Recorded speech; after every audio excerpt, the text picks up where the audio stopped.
March 7, 1941. In the icy depths of the North Atlantic, U-47 vanishes. No distress call, no final transmission, no survivors. One moment it was the pride of Nazi Germany, a ghost in enemy waters. The next gone without a trace. Commanded by war hero Gunther Prien, U-47 had humiliated the Royal Navy, feared by enemies, worshipped by the Reich, and then erased from history. Theories swirl. Was it sunk by Allied destroyers? Sabotage from within? Or did it stumble into something far more secret and forbidden? What happened to U-47? And why has no wreck ever been found? If this mystery already grips you, smash that like button and subscribe. It costs nothing, but it helps uncover history's buried truths. Before U-47 became a mystery, she was a monster. A Type WWII U-boat built for stealth, speed, and slaughter. Commissioned in 1938, armed with 14 torpedoes and a crew of 45. 66 meters of quiet destruction. Capable of diving nearly 800 feet and traveling thousands of kilometers without surfacing. She could strike fast and vanish into the depths before her victims knew what hit them. U-47 wasn't just a weapon. She was a ghost, and her captain was her soul. His name was Gunther Prien. At 31, he was young, fierce, dangerous, handpicked by Admiral Donitz himself, not for loyalty, but for instinct. Prien wasn't just good at war, he was made for it. And in October 1939, just weeks after the war began, he did the unthinkable. He set course for Scapa Flow, the Royal Navy's fortress harbor in northern Scotland. Mines, anti-sub nets, patrol boats, searchlights, all designed to keep the enemy out. But in the dead of night, under a moonless sky, U-47 slipped in. And in silence she struck. 2 torpedoes, direct hit, the HMS Royal Oak, 29,000 tons of British steel, sank in minutes. Over 800 men lost, most still trapped in their bunks below deck. It was one of Britain's worst naval disasters, and one of Nazi Germany's greatest propaganda victories. Prien returned to Germany a hero. Hitler himself greeted him. He was awarded the Knight's Cross, paraded through Berlin, his face printed on newspapers, his voice echoing in newsreels. The Bull of Scapa Flow. The legend was born. But behind the parades, there was fear, because Prien had done the impossible, and now the Allies wanted him gone. Over the next 16 months, U-47 roamed the North Atlantic like a shark. She struck convoys with precision, evading destroyers like smoke through fingers. By early 1941, Prien had sunk more than 30 Allied ships, a total of 160,000 tons. Convoy routes were changed just to avoid his patrol zones. The Royal Navy was bleeding, and U-47 was the knife. But with each victory came a new shadow. British intelligence had taken notice. MI6 compiled files, tracked every move. The Admiralty referred to him in coded dispatches. Some now believe Prien was more than a nuisance. He was a threat to morale, and a perfect candidate for erasure. British agents, it said, began circulating his name, not just to track him, but to target him. Could U-47 have been placed on a list? A list of assets too dangerous to survive? And if so, was her final mission truly a patrol, or a trap? We may never know what Prien was told before he left Lorient, but what we do know is this: he never came back, and no one ever found him. March 1st, 1941. U-47 departs Lorient, France, under overcast skies. Her mission: intercept convoy OB-293, west of Ireland. It was supposed to be a routine patrol.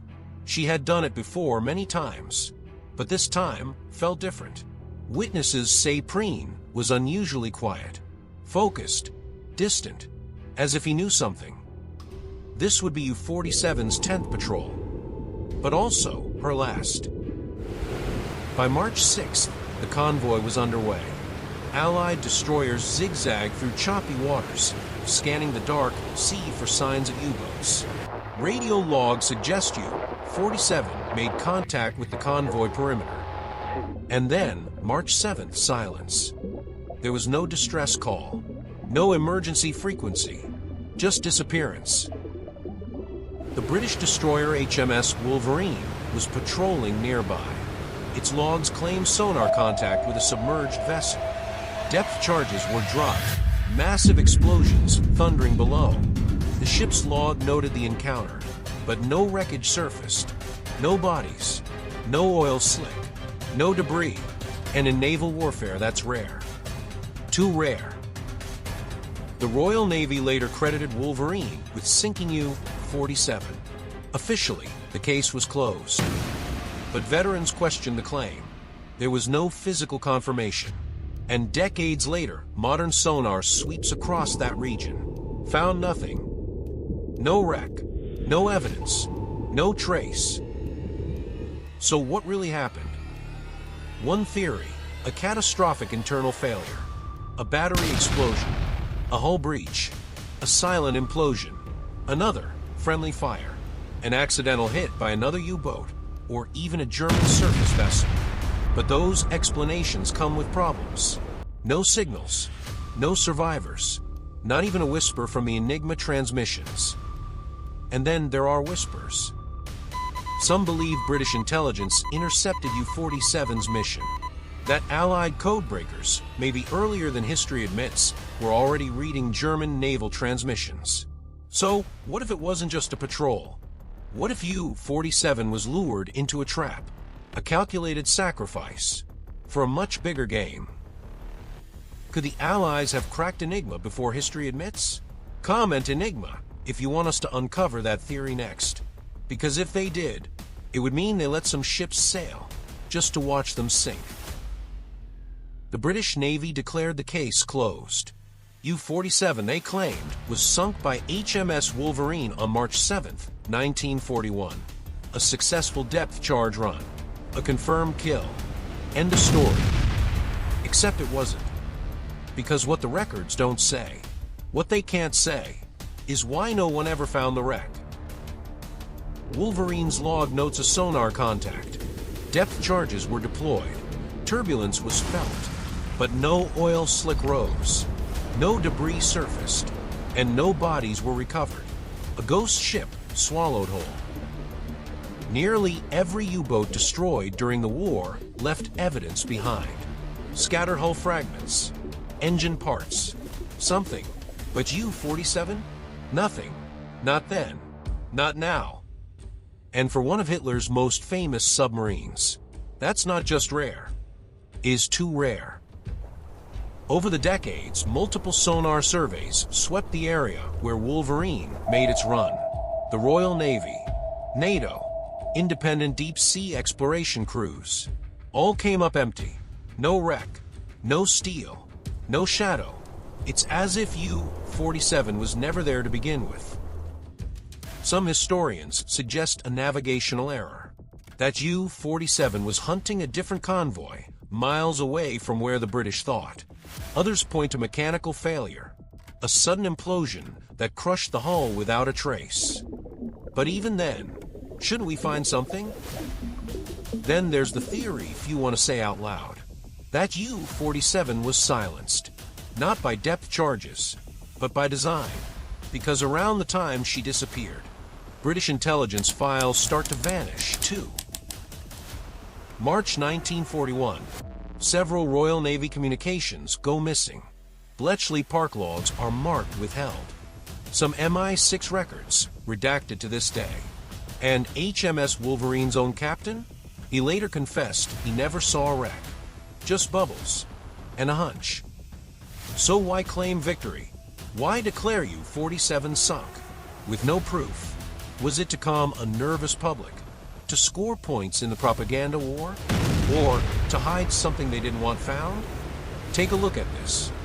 An unexplained sonar anomaly, buried in silt, miles from the official coordinates. Its outline? Unmistakably German. Unmistakably Type WWII. Could this be U-47? Pause the video. Zoom in. Then tell us in the comments. Did U-47 sink? Or was it made to disappear? But what if U-47 didn't sink? What if it escaped and disappeared into the deep?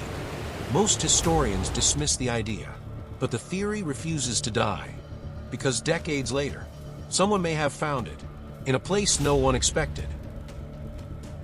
In the 1990s, a Norwegian dive team was scanning the seabed off Trondheim, hundreds of miles from U-47's last reported position.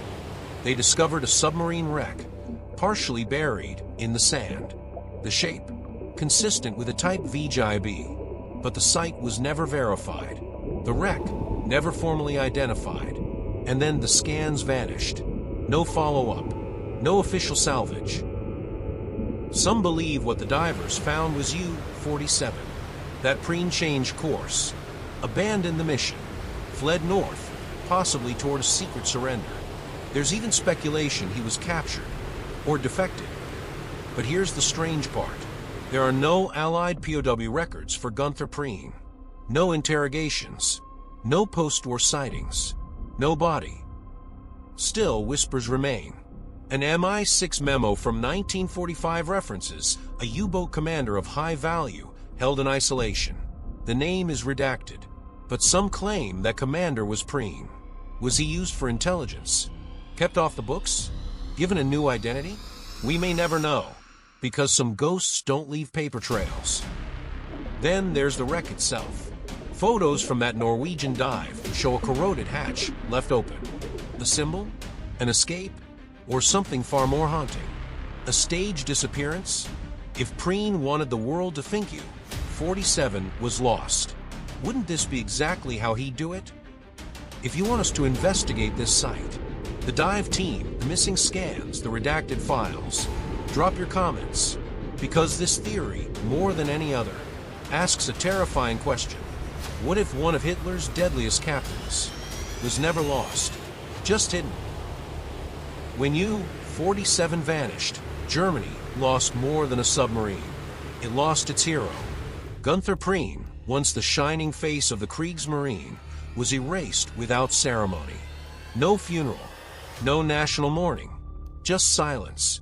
And in a regime obsessed with myth, that silence speaks volumes. No one filled the void he left behind, because Preen wasn't just a commander. He was a symbol of fear, of power, of what the Reich wanted the world to believe it was. And maybe that's why his disappearance wasn't explained, because some endings are more useful when they're uncertain. Today, U-47 remains one of the only high-profile U-boats never found. Not a single rivet, not a single soul, just rumors and theories and an echo beneath the sea. Could it still be out there, buried under layers of history and silence? Or was it taken, hidden, by forces we'll never fully understand? If you believe the truth still lies beneath the waves, smash that like button. Subscribe to join the search. Share this with someone who still asks questions. And tell us in the comments, what other World War II secrets should we uncover next? Because the sea doesn't give up its dead easily. And some ghosts were never meant to be found.